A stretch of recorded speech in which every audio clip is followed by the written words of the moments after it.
prendre nos Bibles dans le psaume 27. Nous allons prendre nos Bibles dans le psaume 27. Le psaume 27. Le psaume 27.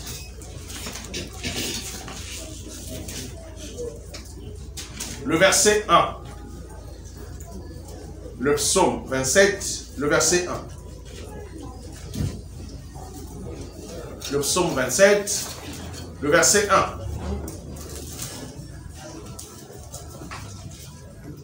Alors, je fais la lecture. La parole de Dieu déclare, donc vous suivez, la parole de Dieu déclare dans le psaume 27, le verset 1. L'Éternel est ma lumière et mon salut. De qui aurais-je crainte? L'Éternel est le soutien de ma vie. De qui aurais-je peur? Je reprends. L'Éternel est ma lumière et mon salut. De qui aurais-je crainte? L'Éternel est le soutien de ma vie. De qui aurais-je peur? Amen. Amen. Alors donc, voici la parole que nous allons partager ce matin avec vous par la grâce du Seigneur. Alors, je vais commencer par la partie B. L'Éternel est le soutien de ma vie. De qui aurais-je peur? D'ailleurs, la thématique que nous partageons pour cette rencontre, cette réunion, l'Éternel est mon soutien. Ou l'Éternel est notre soutien. L'Éternel est notre soutien. Donc, c'est la thématique que nous partageons. L'Éternel est notre soutien. Dis avec moi, l'Éternel est mon soutien. L'Éternel est mon soutien. L'Éternel est mon soutien. Il est le soutien de ma vie. Amen. Alors, soutien. L'Éternel est le soutien de ma vie. Soutien. Ça vient du verbe soutenir, n'est-ce pas? Tenir à partir de sous. Soutenir, n'est-ce pas? Alors donc, bon, je ne sais pas comment illustrer ça. Vous êtes assis sur des chaises. La chaise joue le rôle de soutien. Donc c'est la chaise qui est en train de vous tenir à partir de sous. Hein, s'il faut parler comme ça. Amen. Vous êtes tenu à partir de sous. Donc la chaise vous tient. À partir d'où? D'en haut ou vers le bas? Donc, parce que celui qui soutient doit être en bas. Amen. Même si il est d'en haut, il doit être en bas pour vous soutenir. Donc, la chaise est en train de vous soutenir. Et la chaise, en vous soutenant, porte votre poids. Et elle vous empêche de tomber. Donc, aussi longtemps que vous êtes assis sur une chaise, vous avez la garantie de bien suivre la réunion, de bien suivre la parole et de ne pas tomber, de ne pas chuter. Pourquoi? Parce que vous êtes assis sur quelque chose de stable. Amen. Amen. D'ailleurs, vous allez constater que la chaise a 4 pieds. Parce que 4 est le symbole de la stabilité. C'est pourquoi même le véhicule a 4 roues. N'est-ce pas? Bon, je parle de façon naturelle, de façon normale. Donc 4 est le symbole de la stabilité. C'est pourquoi effectivement, la ville, la Nouvelle Jérusalem, à combien de côtés? La Nouvelle Jérusalem, c'est une pyramide irrégulière, de forme carrée. Or, le carré, 4 côtés égaux. Donc, le carré symbolise la stabilité spirituelle. Amen. Amen. Donc, c'est le symbole de la parole, le roc. Alors, donc, ce qui tient à partir du bas. Et donc, c'est ce qui supporte le poids. Maintenant, ici, la parole de Dieu dit que Dieu est notre soutien. Ça veut dire que votre vie est soutenue par Dieu. Donc, c'est lui qui tient notre vie, qui soutient notre vie, qui empêche à ce que notre vie tombe, chute, défaille. Amen. Amen. Donc, Dieu est notre garantie. Dieu est notre garantie. C'est en lui que nous avons la garantie de ne pas tomber dans cette vie. C'est lui qui nous assure. notre existence.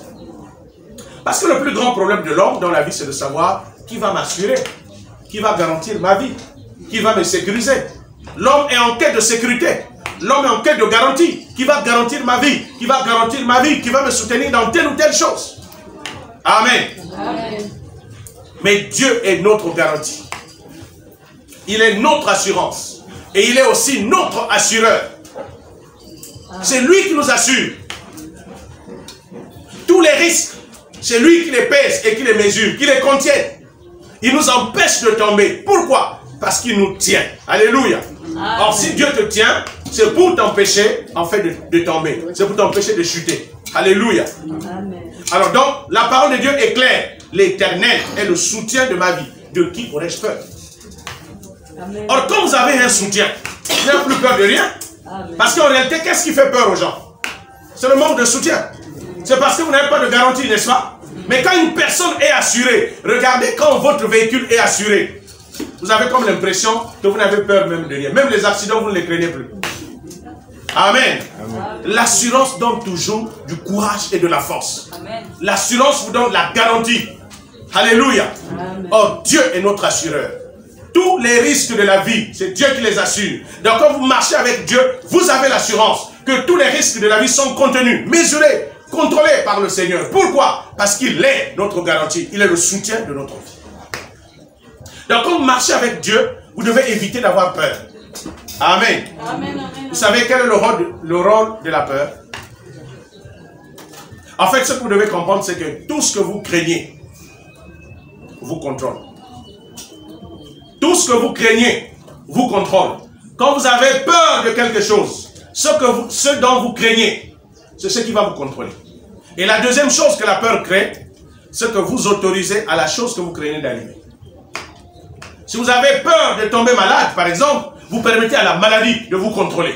Et vous avez autorisé à la maladie d'arriver. Donc la peur produit deux choses fondamentales. Le contrôle et la permission. Tout ce que vous craignez vous contrôle. Et il va arriver. Job l'a dit, ce que je crains, c'est ce qui m'arrive. Ce que je crains, c'est ce qui m'arrive. Donc, n'ayez pas peur. Dis à ton voisin, n'aie pas peur. N'aie pas peur. N'aie pas peur. N'aie pas peur. Et l'assurance. Car Dieu est en soutien. Amen. Amen. Donc, si vous craignez, vous permettez à tout ce que vous craignez d'arriver. C'est pourquoi quelqu'un qui craint, qui marche dans la peur, ne peut pas avoir la foi. Or, la peur, c'est aussi une foi négative. Amen. Amen. Vous vous mettez sous le contrôle de ce que vous craignez. Et vous permettez à ce que vous craignez, quel que soit le domaine, quelle que soit la chose, pourvu que vous manifestez la peur, vous vous mettez sous le contrôle de ce que vous craignez, vous permettez à ce que vous craignez d'arriver. Dans n'importe quel domaine, ça marche comme ça.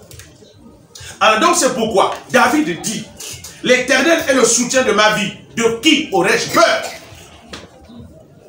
Donc ça veut dire que le moyen par lequel nous devons combattre la peur, c'est de compter sur le Seigneur.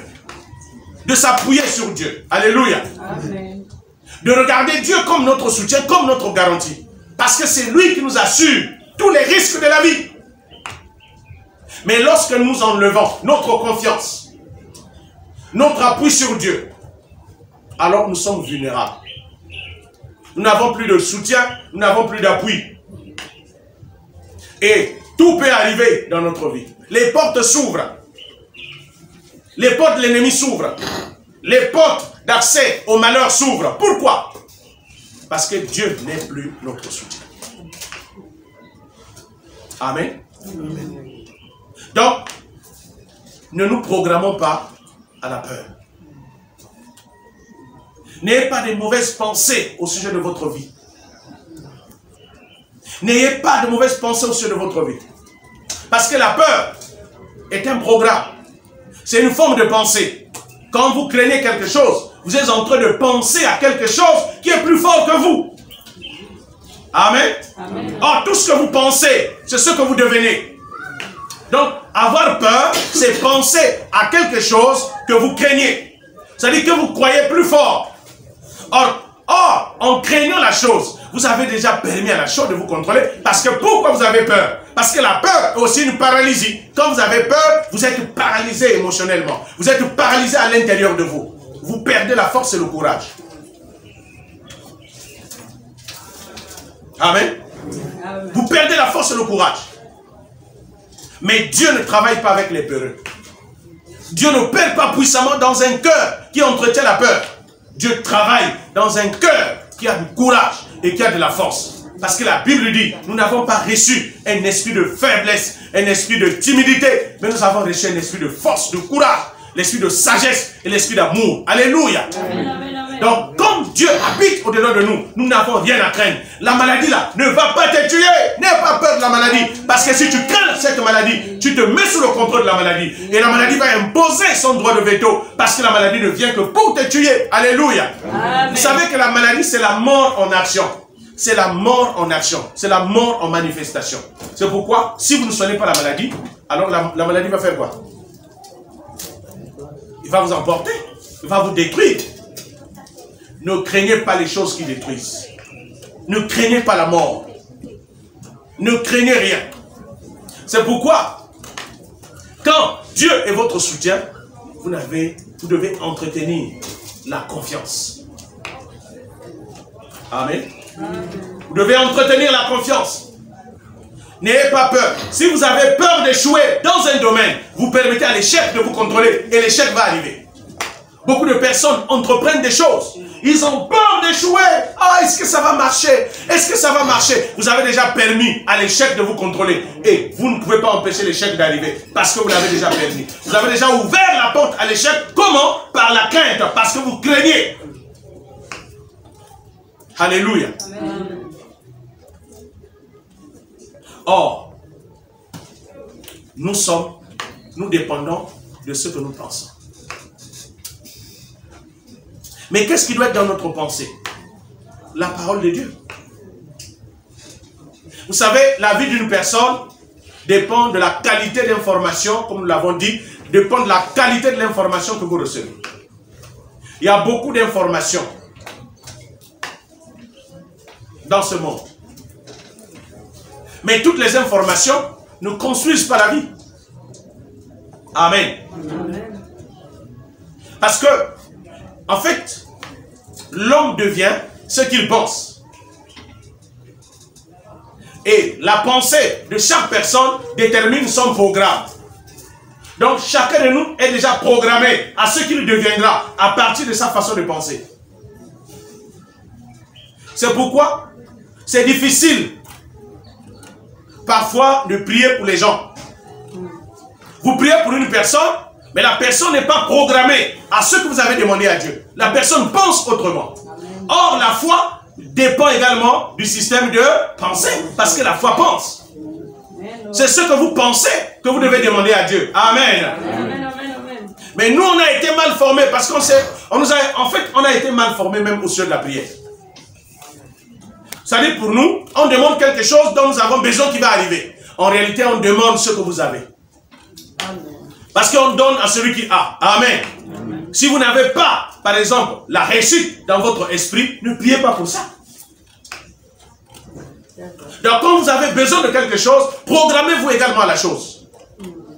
Mais si vous attendez juste que la prière l'amène vers vous, vous êtes trompé. Ça ne se passe pas comme ça. Alléluia. C'est pourquoi à chaque fois que nous prions, Dieu regarde comment nous sommes programmés. Est-ce que nous sommes programmés pour la chose que nous avons demandé dans la prière? C'est pourquoi nos prières sont toujours contradictoires par rapport à notre état d'esprit. Or, Dieu n'exauce pas nos prières. Dieu exauce la foi. Or, la foi, c'est notre programme. Alléluia. La foi, c'est notre programme. La foi, c'est ce qui est programmé dans notre esprit. C'est le plan, c'est le système de pensée que nous entretenons dans notre esprit. C'est pourquoi beaucoup de personnes sont devenues irresponsables dans leur vie. Ils préfèrent que quelqu'un d'autre prie pour lui. En réalité, si vous comprenez, vous ne pouvez pas confier vos vies aux gens. Vous dites non, il faut prier pour moi. Il faut que la personne soit vraie. Amen. Amen. Si la personne n'est pas vraie, si la personne ne vous aime pas, Si la personne a une mauvaise image de vous, comment la personne va se programmer pour votre bonheur? Parce qu'on prie, par exemple, pour que vous soyez en bonne santé. Si cette personne ne vous aime pas, il va vouloir que vous soyez malade, oui ou non? Donc, celui qui prie doit être aussi programmé à proclamer ce que la personne veut, qui est conforme à la parole de Dieu. Amen. Maintenant, ce programme-là, ce programme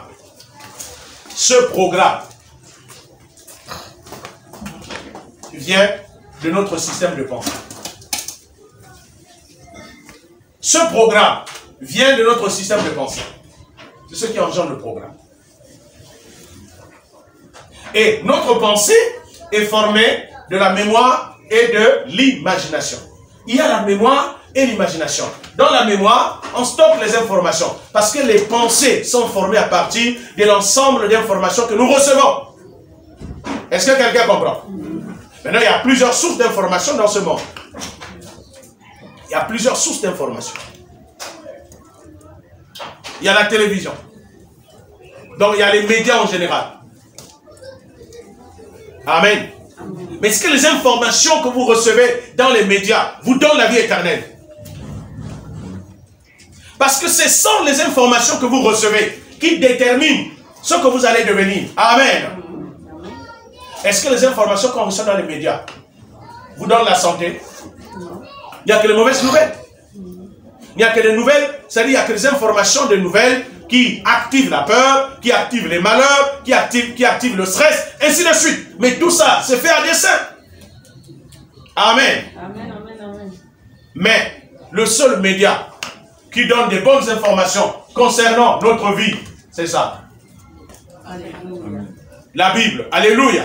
Amen. La Bible, la parole de Dieu. C'est le média du ciel. Il vous donne des bonnes nouvelles. Il vous informe au sujet de votre vie. La Bible, c'est le livre du fabricant. Hein?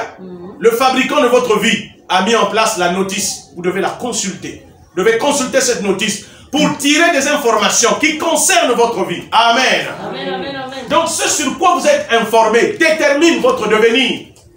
Or, si vous êtes mal informé, alors vous aurez un mauvais programme. Or, ce que vous pensez détermine votre programme. Et c'est ce qui va déterminer vos réalités.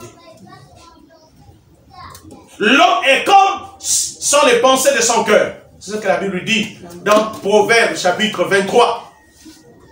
Proverbes chapitre 23, le verset 7. L'homme est comme sont les pensées de son cœur. C'est-à-dire, nous sommes ce que nous pensons constamment. Ce qui est programmé dans notre pensée détermine ce que nous deviendrons. Alléluia. Qu'est-ce que tu es en train de penser au sujet de tel ou tel aspect de ta vie? Même si tu pries, si les pensées ne s'accordent pas à ce que tu veux, tu ne changeras pas. C'est pourquoi le plus grand message que Jésus a apporté, c'est répentez-vous. C'est-à-dire changer de mentalité, changer de pensée, car le royaume des cieux est là. Le royaume est en train d'arriver. Les informations sur le royaume sont en train d'arriver. Mais sauf que nous avons un ancien programme qui n'est pas en accord avec les informations que Dieu apporte. Alléluia. Donc notre véritable problème, c'est que nous sommes mal informés. Or, les informations que nous recevons déterminent notre forme. Amen. C'est pourquoi Dieu nous enseigne. C'est pourquoi Dieu nous enseigne sur sa parole. Donc le but de la parole, le but de l'enseignement de la parole de Dieu, c'est de vous communiquer des informations qui vont déterminer votre programme. Amen. Amen. Pour que vous deveniez. Or, il n'y a que Dieu seul qui a des bonnes informations au sujet de chacun de nous. C'est la raison pour laquelle vous devez méditer constamment la parole de Dieu. Quand vous méditez la parole de Dieu, vous voyez quoi? Vous recevez des informations concernant votre vie, votre existence. Donc, la vie commence par l'information. Dis avec moi, l'information. Donc, la vie commence par l'information.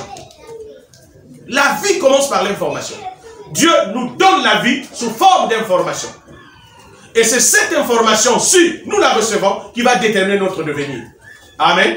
Amen. Regardez, même sur le plan séculier, Quand les gens vont à l'école, c'est pour recevoir quoi? Si vous faites la médecine, on va vous informer sur la...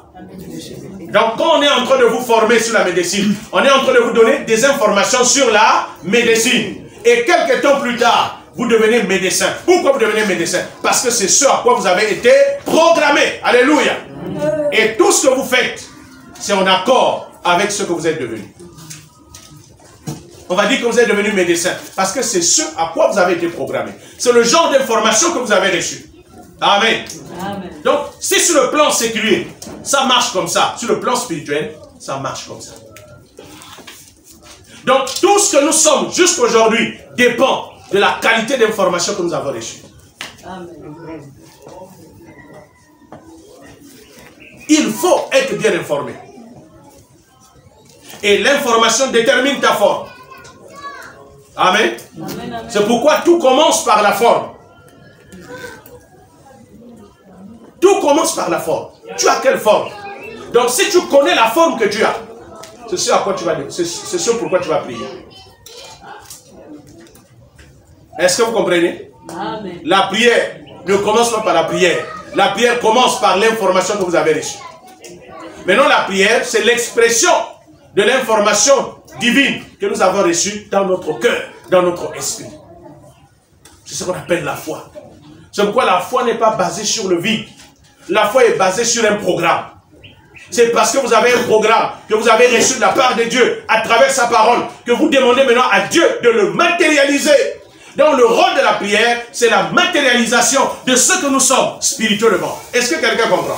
Amen. On donne à celui qui a. C'est pourquoi la Bible parle de la prière de la foi. De la prière de la foi. Or, beaucoup pensent que Dieu veille sur nos problèmes. Dieu ne veille pas sur nos problèmes. Dieu veille sur sa parole. Amen. Dieu veille sur sa parole. Dieu ne veillera jamais sur nos problèmes. Amen. Ne va pas présenter tes problèmes à Dieu. Va présenter la parole qui résout ce problème. Est-ce que quelqu'un comprend? Amen. Je prends un exemple. Vous avez comme l'impression que vous n'avez pas de soutien dans votre vie. Hein? N'allez pas dire à Dieu, Seigneur, regarde le malheur là, regarde le malheur. Va dire, Seigneur, tu es mon soutien. Dans les difficultés que j'ai, ta parole m'informe que toi, tu es mon soutien. Et je te prie de manifester ce soutien dans ce domaine pour que ton nom soit glorifié, pour que ta parole soit élevée. Est-ce que quelqu'un comprend? Et comme vous avez dit ça, vous avez parlé selon la parole. Vous venez de prier une très bonne prière. Alléluia. Amen. Même si vous n'avez pas fait 5 minutes, mais vous avez parlé selon Dieu. Le reste, c'est la confiance. Parce que avant de prier, vous devez avoir la foi. Après avoir prié, la foi doit continuer. Amen. Amen. Donc, une fois que vous avez arrêté de parler, vous devez continuer à être patient. Donc, la foi continue dans la dimension de la patience. Parce que la patience veut dire, j'attends la manifestation de ce que Dieu est en train de manifester. Est-ce que quelqu'un comprend? Amen. La patience est liée au temps. Nous ne connaissons pas quand est-ce que Dieu va le faire. Mais nous pouvons patienter. Nous pouvons avoir confiance que Dieu va le faire parce qu'il n'est pas un homme pour mentir. Il veille sur sa parole pour l'exécuter. Amen. Amen. Dieu est fidèle à sa parole. Donc quand nous prions, c'est la parole de Dieu qu'on doit ramener à Dieu. Seigneur, moi j'ai cru à cette parole-là. J'ai regardé cette parole. J'ai cru à cette parole parce que je sais que tu ne mens pas. Alléluia. C'est pourquoi je demande à ce que ta parole s'accomplisse. C'est pourquoi je prie que tu agisses dans ma vie selon ta parole. Et écoutez, Dieu ne sera jamais jugé. On ne peut pas amener Dieu au tribunal. Vous savez pourquoi? Parce qu'il ne ment jamais. Donc si tu dis Dieu, tu as dit, moi j'accepte ça. Je me proclame à ce soutien. Tu as dit que tu es le soutien de ma vie. C'est pourquoi je n'ai rien à craindre. Je sais, quel que soit, Seigneur, ce qui va m'arriver, tu es là pour me soutenir. Parce que c'est ta parole qui le dit. Amen. Bon, si Dieu ne le fait pas, il sera traité de qui? De menteur, n'est-ce pas? Or, la Bible dit que tout homme soit traité de menteur et que Dieu soit vrai. N'est-ce pas? Dieu est vrai et tout homme est menteur. Tout homme est faux, tout homme est menteur. Donc, nous, notre problème, c'est que ce n'est pas la parole de Dieu qui est programmée dans notre esprit. C'est autre chose. Ce sont les événements, ce sont les problèmes qui sont programmés dans notre vie. ce que nous programmons, c'est ce qui nous arrive. Et nos prières ne sont pas basées sur la programmation de la parole de Dieu. C'est pourquoi nos prières sont ailleurs.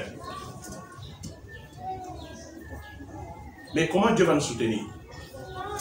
Dieu soutient toutes choses par sa parole. Donc de la même manière que tu es assis sur la chaise, qui te soutient, c'est de la même manière que quand tu as une situation, tu prends la parole, tu la mets d'abord dans ton esprit, dans ton cœur. Amen. Amen. Et tu commences à parler du problème. Parce que ta vie est soutenue par la parole. La parole, c'est le roc. La parole, c'est ce qui te donne la stabilité. C'est pourquoi Jésus parle de la parabole, du rocher. Dans Matthieu 7, du verset 24 jusqu'au verset 26. Celui qui écoute ma parole et ne la met pas en pratique. Jésus commence par parler d'abord de l'aspect négatif. Celui qui écoute ma parole et ne la met pas en pratique n'est pas digne de moi. Il est semblable à un homme qui a bâti sa maison sur du sable. Hein? Il est semblable à un homme qui a bâti sa maison sur du sable. Quand les vents, les tempêtes sont arrivées, il n'y a pas de fondement, n'est-ce pas? Or, la parole représente en même temps la fondation de votre vie, le soutien de votre vie. Amen. Donc, quand les secousses de la vie, tout va secouer, la parole est là, vous stabilise. Alléluia. Amen. C'est ce qu'on appelle une vie qui est bâtie sur le roc. Mais quand vous ne bâtissez pas sur la parole, alors vous êtes instable. Donc, les tempêtes, ce qui vient de l'extérieur, peut vous secouer. Alléluia. Amen. Donc, que ce soit dans vos maisons, bâtissez votre vie sur la parole. Amen. Amen. Le plus souvent, nous sommes influencés par ce qui se passe dehors. Mais on n'est pas influencé par la parole de Dieu. Nous sommes souvent influencés par ce qui se passe dehors. Dans les foyers, dans les familles, c'est le dehors qui nous influence. Alors, je vais essayer de prendre quelques exemples. Si, par exemple, on va te bloquer quelque part, à supposer que ta vie est bloquée, comme on dit généralement, on est allé te bloquer, on t'a bloqué. Mais vous savez, pour que ces blocages fonctionnent dans ta vie, il faut que tu sois informé. Hein? Il y a toujours quelqu'un qui va dire que toi là, tu es bloqué. Tout ce que tu fais là ne marche pas. Amen. Alors donc tu penses que, ça dit, tu vas voir, tu commences à faire les choses et puis tu constates que les choses ne marchent pas. Et puis, mais toi tu penses que tu vas toi tu es bloqué, tu es maudit. En fait, ça veut dire ceci, la malédiction qu'on a faite, les blocages qu'on a faits, sans que tu ne sois au courant, n'avaient pas d'effet sur ta vie. Amen. Amen. Tout ce sur quoi tu n'es pas conscient est sans effet. Quand tu n'es pas conscient de quelque chose qui a été fait contre toi, même si ça a été fait contre toi, ça n'a pas d'effet. Parce que tu n'es pas au courant, tu n'es pas informé, tu n'es pas conscient. Amen. Amen. C'est la prise de conscience qui donne effet aux choses qui ont été faites. Or, la prise de conscience dépend de l'information. Donc, quand quelqu'un te dit que toi, tu es bloqué, toi, tu ne peux pas aller au mariage, toi, tu ne peux pas réussir, la personne est en train de faire quoi? On est en train de t'informer. Maintenant, quand toi, tu reçois cette information, tu commences à réfléchir en fonction de ça. Tu commences à regarder ta vie par rapport à ces informations. Or, dès que tu intègres ces informations, un jour, 2 jours, régulièrement, tu ne penses qu'à ça, ça devient un programme. Tu es déjà programmé à ça, ça finira par... Maintenant, après, qu'est-ce que tu fais? Tu en parles. Oh, vraiment, nous là, vraiment, ma vie là est trop bloquée. Or, dès que tu as parlé, tu as donné l'autorisation à ce programme d'arriver. Parce qu'on exprime ce que l'on pense. Donc, la parole a pour rôle de dire ce qui est dans la pensée. Alléluia.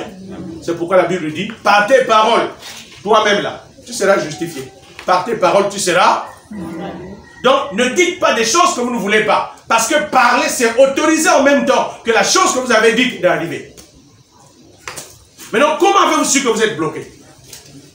D'où vient cette information? Pourquoi vous ne pouvez pas parler de la bonne information que Dieu vous a donnée au sujet de votre vie? C'est pourquoi la bonne nouvelle se trouve dans la parole de Dieu. La parole de Dieu vous donne la bonne nouvelle. Et vous devez constamment méditer la parole pour découvrir les informations que Dieu vous a données au sujet de tel ou tel aspect de la vie. Alléluia.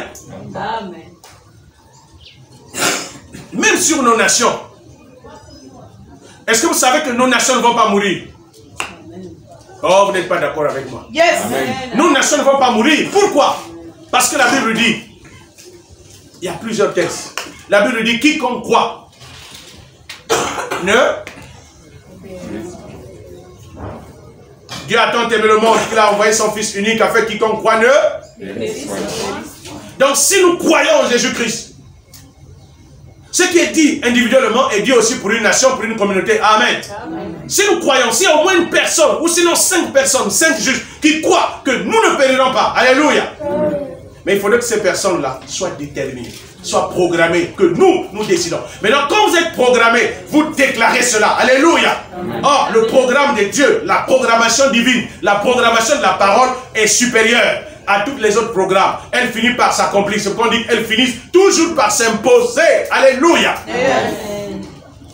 Vous proclamez, nous déclarons la vie dans cette nation, nous déclarons la vie dans notre famille, nous proclamons la vie de Christ dans notre administration, dans les 4 cardinaux de notre nation, parce que nous croyons en Christ, parce que nous sommes programmés pour la vie, que cette vie se répand dans les 4 cardinaux, au nom puissant de Jésus. Vous le proclamez, vous le déclarez, parce que c'est ce à quoi vous avez été programmés. La vie va arriver. Alléluia. Amen, amen, amen. Alléluia. Amen. Vous savez, j'aime souvent prendre le témoignage d'une sœur. Parce que ce témoignage-là est vraiment très relatif. Qui voyait son entreprise en train d'être fermée. Mais elle s'est souvenue de l'histoire des ossements desséchés. Elle a vu que même quand les ossements étaient desséchés, il a fallu que Dieu appelle la vie. Or, Dieu a d'abord programmé Ézéchiel à la vie.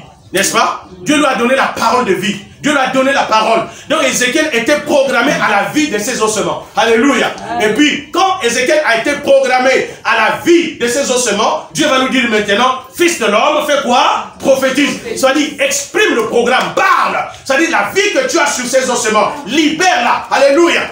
Et qu'est-ce qui s'est passé? Les ossements sont revenus à la vie. Alléluia. Pourquoi les os qui étaient morts sont revenus à la vie? Parce que la parole a influencé les ossements. Alléluia. La parole, même si les ossements sont restés secs pendant longtemps. Alléluia. Amen. Mais la vie qui était proclamée dans la parole a fini par s'imposer sur les ossements. Même s'il y avait une autre destinée qui était destinée à ces os. Mais la parole de Dieu a changé la destinée de ces ossements. Et les ossements sont devenus vivants. Alléluia. Amen. Et cette sœur-là a fait cette expérience. L'entreprise est en train de mourir. L'entreprise ne lui appartient pas, mais elle a pris la responsabilité parce que son salaire en dépend. Oui ou non? Amen. Sa vie économique en dépend. Elle partait au boulot. Elle appelait la vie. Seigneur, ta parole dit que lorsque les ossements sont secs, tu as dit à Ézéchiel d'appeler la vie. Et la vie fut. J'appelle la vie dans cette entreprise. Je refuse la mort de cette entreprise. J'appelle la vie. Comme dans les ossements desséchés. J'appelle la vie parce que ta parole est la vérité. Alléluia. Et la vie est venue. Alléluia. L'entreprise qui allait mourir, l'entreprise a commencé à reprendre vie. Yes. Amen. Après, elle a fait ce témoignage, elle dit waouh. Il y a des hommes spirituels. Alléluia. Yes. Oh, nous sommes en train de pleurer. Oh, nos nations. Oh, nos nations. Mais c'est le moment de démontrer que nous sommes des enfants de Dieu. Parce que c'est pourquoi le prophète Habakkuk a dit. Habakkuk, à son époque, il voyait les Babyloniens envahir Israël. Il a dit, mais Dieu, comment tu vas laisser le juste et le méchant mourir ensemble? Dieu dit, mon juste vivra par... Voilà, le juste vivra par la foi. Ça dit, est-ce que vous avez la foi? La foi me dit, est-ce que toi, donc toi aussi tu vois la mort comme le méchant? Toi tu es programmé pour la vie. Alors proclame la vie. Alléluia. Yeah. Est-ce qu'Habakkuk est mort? Non. Il n'est pas mort. Le juste vivra par la foi. C'est en cela que nous sommes le sel de la terre. Amen. Amen. Donc aujourd'hui, en fait, l'église est soumise à un grand défi dans ce monde-là. Maintenant, c'est le moment de démontrer si nous sommes réellement des enfants de Dieu. Si nous sommes programmés pour la vie, c'est le moment de proclamer, de manifester cette vie dans ce monde-là. Alléluia. Amen. Alléluia. Est-ce que quelqu'un comprend? Amen.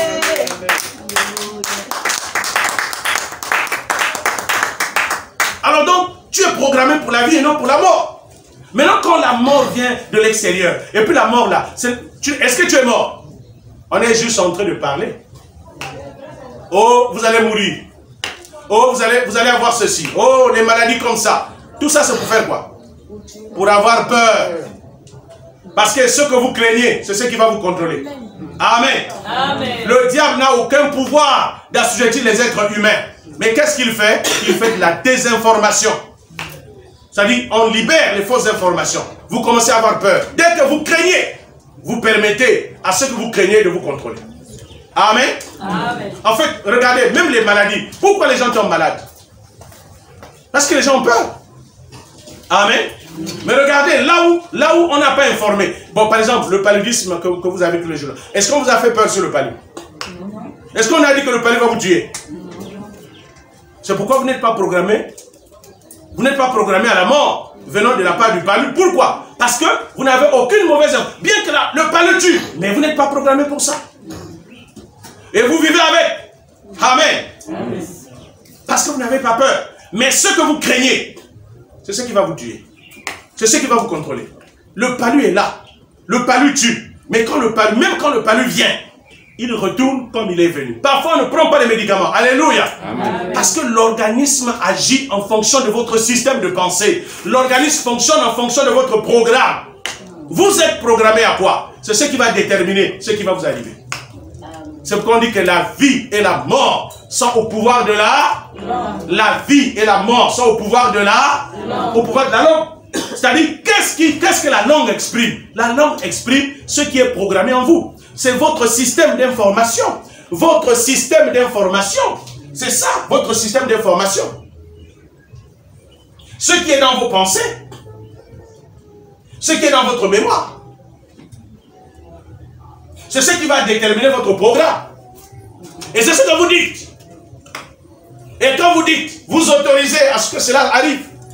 Amen. Amen. Amen. Amen. Vous savez, tout dépend de l'information. Regardez.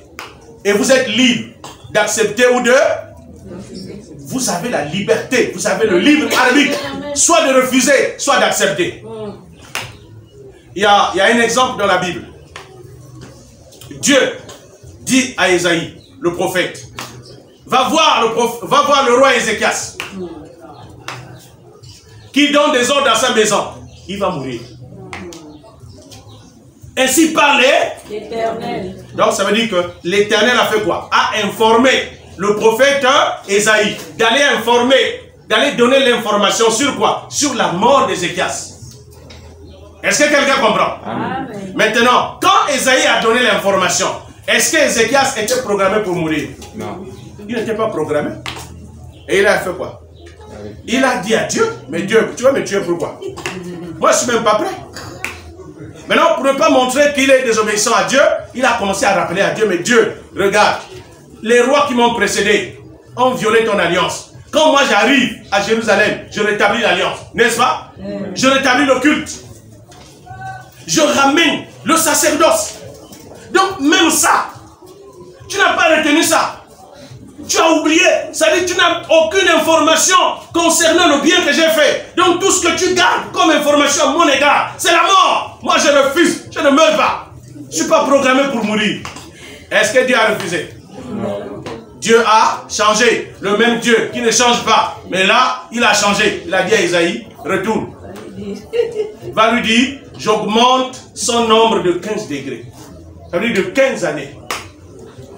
Amen. Amen. Le degré. Donc la vie de l'homme fonctionne comme un cycle complet, n'est-ce pas? Amen. Donc si on s'en tient, on tient compte du cercle trigonométrique, en fait 360 degrés, parce que c'est ce qui détermine la couronne. Alléluia. Amen. Mais depuis une certaine époque, on a raccourci le cycle. 120 jours, 90 jours. Donc tu décris un nombre droit de vie et puis tu pars. Alléluia. Maintenant pour les plus robustes, 120 degrés. À 90, on t'ajoute encore 30 degrés. Alléluia. Ah, ces choses-là sont spirituelles. Le cercle trigonométrique que les enfants apprennent à l'école, là, c'est spirituel. Oh, théorème de Pythagore. Mais ce sont des choses spirituelles. Alléluia. Amen, amen, amen. Ah oui. Ok, donc Dieu va augmenter le nombre d'années d'Ézéchias. Pourquoi? L'information. Dis avec moi l'information. L'information. Parce que Ézéchias n'était pas programmé pour mourir. Même avec Moïse, Dieu dit à Moïse, Parce que Moïse passait tout son temps dans la présence du Seigneur. Il était impacté par la vie. Alléluia. Amen. Maintenant, comment il va mourir? Dieu lui dit, bon, va sur la montagne et meurs. Il faut bien lire ça.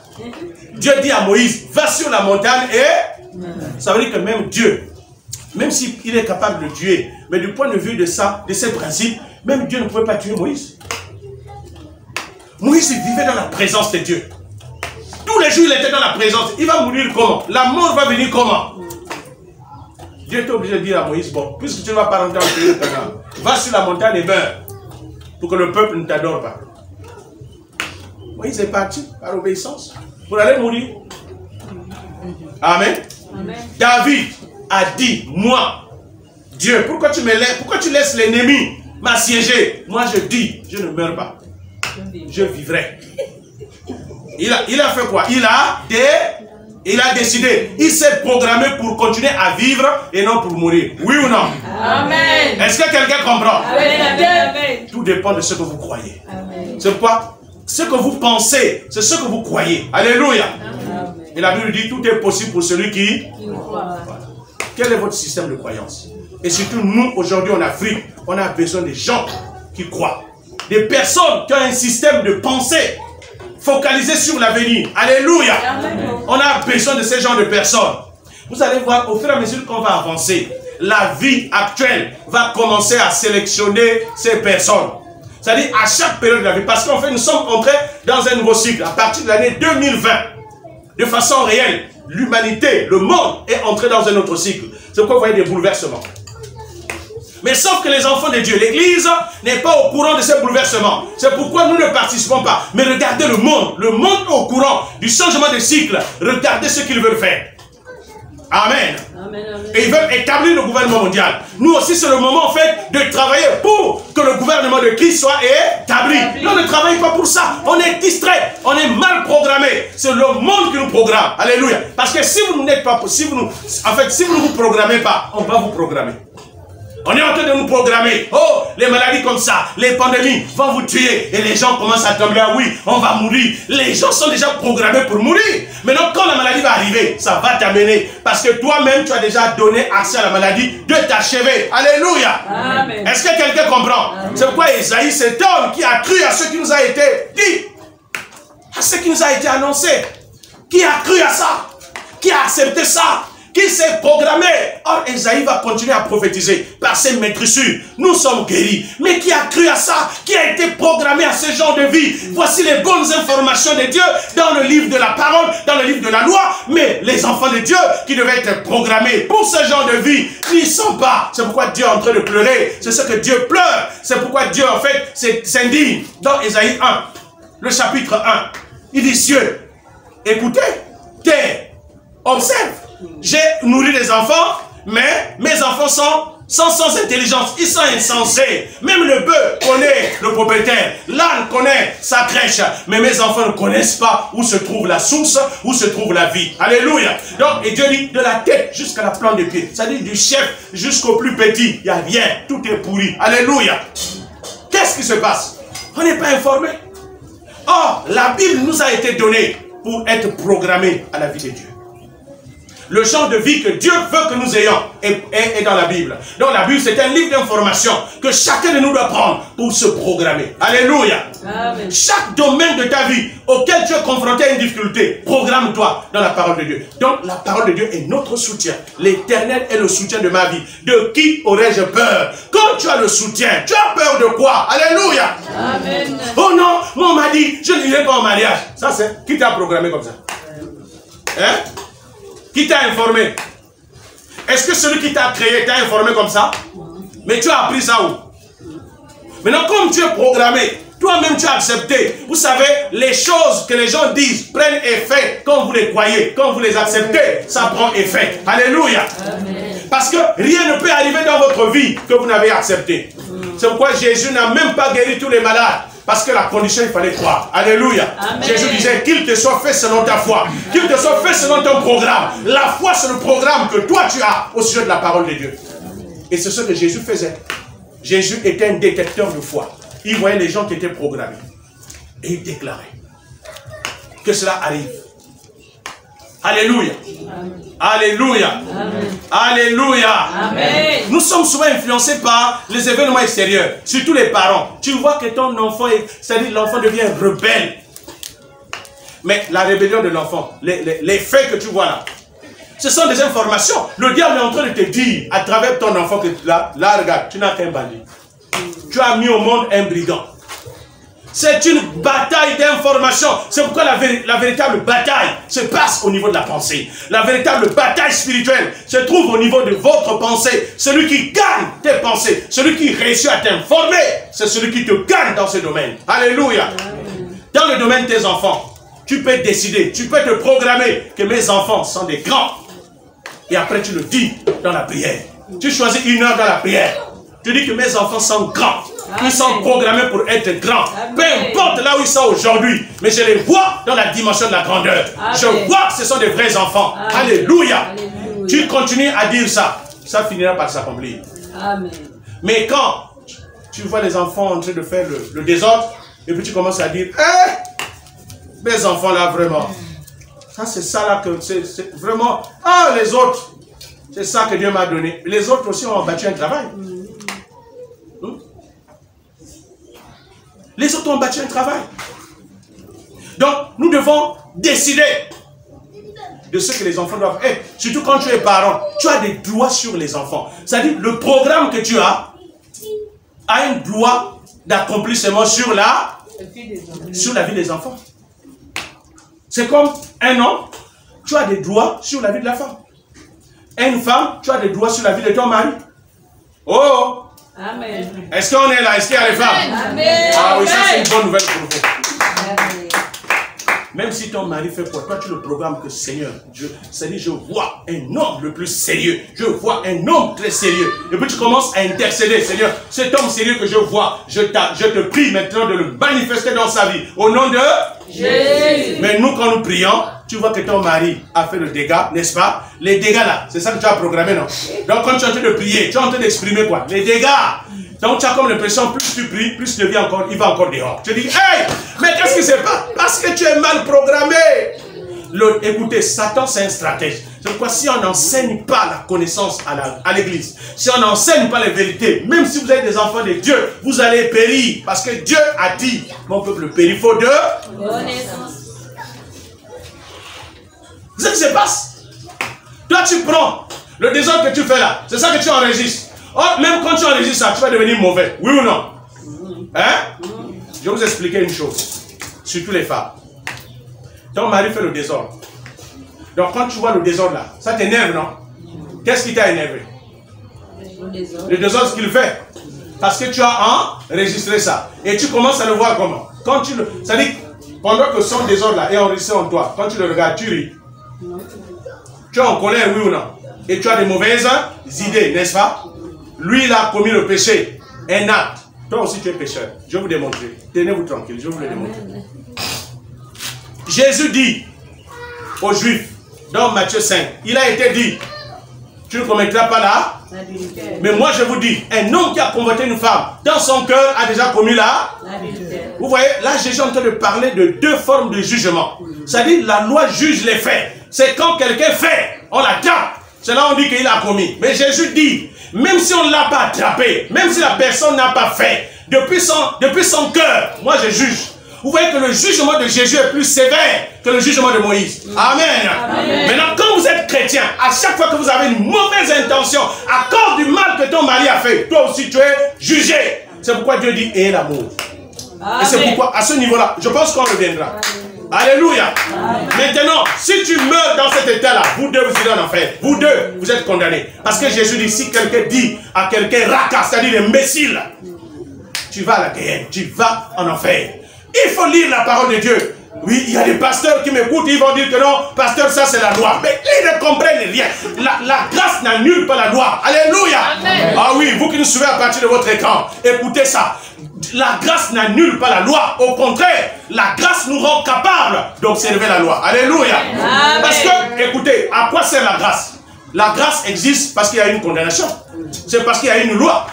Et Pourquoi? Parce qu'il y a eu violation de la loi. Donc on ne peut pas parler du péché s'il n'y a pas une loi. Alléluia. C'est parce que le péché c'est la violation de la loi. Maintenant celui qui viole la loi, la loi la condamne. Alléluia. Maintenant le condamné a besoin de la grâce pour sortir de là. Donc c'est pourquoi on ne peut pas parler de la grâce et séparer la grâce de la loi, séparer la grâce du péché. Mais la grâce est venue régler quoi? N'est-ce pas le problème du péché? Maintenant, quel était le problème du péché? C'est parce que la loi condamne le péché. Donc il faut que la grâce intervienne. Alléluia. Amen. C'est pourquoi aujourd'hui, oh non, nous sommes dans la grâce. On peut faire tout ce qu'on veut, on est sauvé. Quel sauvé? Quand tu es déjà sauvé, quand tu es en Jésus-Christ, ton salut est confirmé par les œuvres de la foi. Est-ce que quelqu'un comprend? Amen. Je m'engage, je prends mes responsabilités. Et je prends les frères et sœurs à témoin. Notre salut est confirmé par les œuvres de la foi. Alléluia. Amen. Si le salut s'arrête juste après avoir accepté Jésus, sinon, dès que quelqu'un a accepté Jésus, il va au ciel. Mais pourquoi Dieu nous garde ici? C'est pour produire les œuvres de la foi. Parce qu'il y a deux livres, il y a deux grands livres dans le ciel. Il y a le livre de vie. Quand tu as reçu Christ, tu es sauvé. Tu as la vie éternelle. Ton nom est inscrit dans le livre de vie. Maintenant, il y a aussi un autre livre, le livre de souvenirs. Là-bas, il y a les actes. C'est pourquoi, dès que les apôtres ont reçu le Saint-Esprit, il y a eu les actes des apôtres. On devait appeler ça normalement les actes du Saint-Esprit. Mais pourquoi on a appelé ça les actes des apôtres? Ça veut dire que Dieu a permis que les actes que les apôtres ont manifestés à partir du Saint-Esprit, on a écrit. Alléluia. Amen. Ça sert d'exemple. Il n'y a pas que les actes des apôtres. Il y a aussi le livre de tes actes. Il y a aussi tes actes. Mais les anciens actes que nous avons commis dans le péché, ça a été effacé. Donc le casier judiciaire est maintenant vierge à partir du moment où tu as reçu Jésus. Parce que tes condamnations ont été effacées par le sang de Jésus. Amen. Amen. Maintenant, est-ce que ta vie est terminée? Puisque tu as la vie éternelle, tu vas reprendre maintenant la vie, n'est-ce pas? Les actes que tu poses à partir du moment où tu es en Jésus, c'est ce qu'on commence à écrire. Le livre de condamnation n'existe plus pour toi. Mais il y a le livre de souvenirs, il y a le livre des actes. Et ce sont les actes qui vont déterminer ta récompense dans le ciel. Alléluia. Amen. Il y a des gens qui n'auront pas de récompense dans le ciel. Parce qu'ils n'ont fait rien. Ils n'ont pas pratiqué la parole de Dieu. Ils n'auront pas pratiqué la justice. Ils ont passé tout le temps à être méchants, mauvais, à être bizarres. Non, moi, ma vie là, toujours. Quand tu es comme ça, on écrit quoi? Hein? Ah, moi là, oh Dieu, vraiment, oh les autres, oh Seigneur, oh ma vie. Bon, quel genre? On va écrire quoi? Tu es en train de gaspiller ton livre. Un grand livre comme ça, un beau livre comme ça là, que Dieu a fait les pages neuves. Et toi tu es en train d'écrire la médiocrité? Soyons sérieux. Soyons sérieux. Un livre, Dieu ouvre le livre à ton égard. Et c'est écrit en or, hein. Donc, l'or de Dieu, c'est juste pour écrire des bêtises. Oh non. Dieu prend son bic juste pour écrire des bêtises. Est-ce que tu peux te représenter cela? C'est pourquoi nous devons être conscients de la manière dont nous devons fonctionner. Nous devons être sérieux sur la manière dont nous devons fonctionner. Ne jouons pas avec notre destinée. Amen. Amen. Alléluia. Amen. Donc, l'Éternel est ton soutien.